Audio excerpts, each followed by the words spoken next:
In this video, I'm going to show you how you can use Asana for content planning.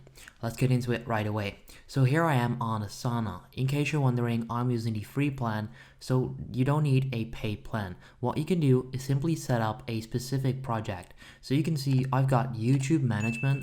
If I open that, we'll end up on here, which is the board. So I like going with the board view. You can also go with overview, list, timeline. You get the point. For some of them, you do need a premium plan. However, let's get into the stuff where I show you how you can use Asana for content planning. It's actually pretty cool and pretty basic, which I like doing this on Asana. So what you can do is set up these specific lists. So you've got to do, you've got working on it, I've got done, and pricing. What you can do next up, and by the way, if you would like to add other sections, click add section, simply type in whatever and click enter and you're good to go. For now, I'm going to stick with these. So I've got to do. Now let's say that I need to record this video, which is Asana content planning. What I can do is simply open it and then type in Asana content planning, just like this. So simply type in the video idea or whatever you would need to do, in this case your content, and you can do that every single time over and over again. Now let's say that after this I'm going to do how to use Asana for project management.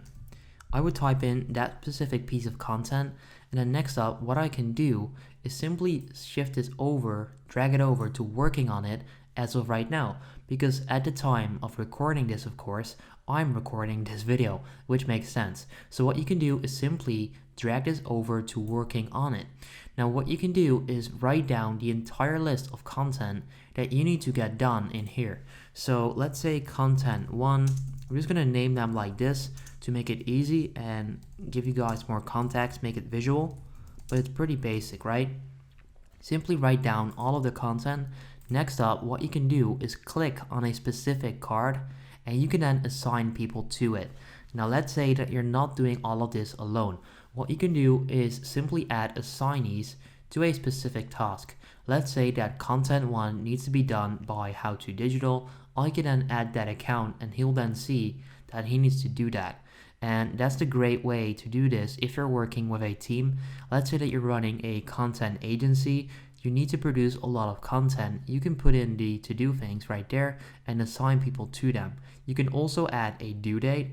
So if you click right there and then choose a date and then click on it, let's say Wednesday the 10th. Oops, let me do that again. There we go. You can see that it will now show up on Wednesday, February 10, which is on Wednesday. So by doing that, you can pretty much work with specific people on a specific task and then also a due date. Now what I like to do next is simply, like I said, drag this over to working on it so that you can get a good overview of what's going on as of right now and where you need to pay more attention. So let's say that this is the current status on all of these tasks. I can then see that in terms of content 1, 2, and 4 aren't done yet. They're still in to do. These specific things are being worked on, so either by me or by my team members, so I can get a good understanding of where the project is at. Once they're done with a specific piece of content or a specific task in general, what they can do, or what I can do, is simply drag this over to done, and then I know it's done, which is pretty simple.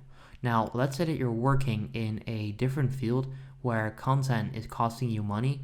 You can add pricing, for example, and then add a specific task, or simply write down a budget per task. Like I said, you can add any sections on there, and then you're good to go. But this is how I like to work. It's really basic, but I chose that because it's just better, in my opinion. It's my personal opinion, so you can change it if you want to. However, this can give you a simple but working overview of what's going on for your projects, for your content. So by doing this, I know what needs to get done, what's being worked on, and what's already done. Now what you can also do is filter this on just my tasks.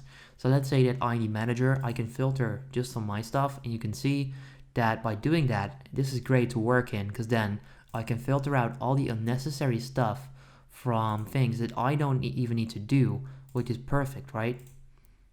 Just like that. That's awesome. That's a great feature.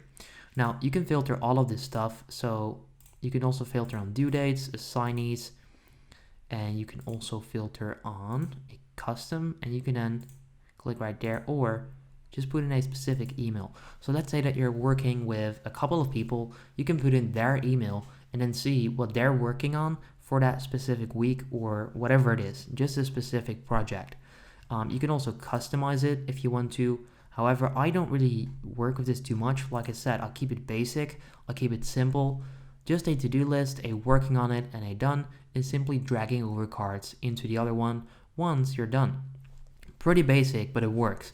Now once it's done, once I've uploaded it, I can pretty much click right there, or what you can do is just do finished or uploaded, whatever it is that you're doing, and then slide it over there and just ignore this list, or you can simply delete them by clicking right there, delete task. What you can also do, which is really cool, let me go back, is right click and then you can mark complete. You can also do that, works great, makes it visual, and yeah, that's just another great way of seeing it. Now you can create follow-up tasks, copy links, duplicate them, all of that stuff. But for now, the basic stuff works like this, in my opinion. Pretty basic, like I said, but it works. So if this simple video helped you out, I would appreciate it if you can leave a like on the video. That would help me out. And then I'll see you in the next one. Have a good day.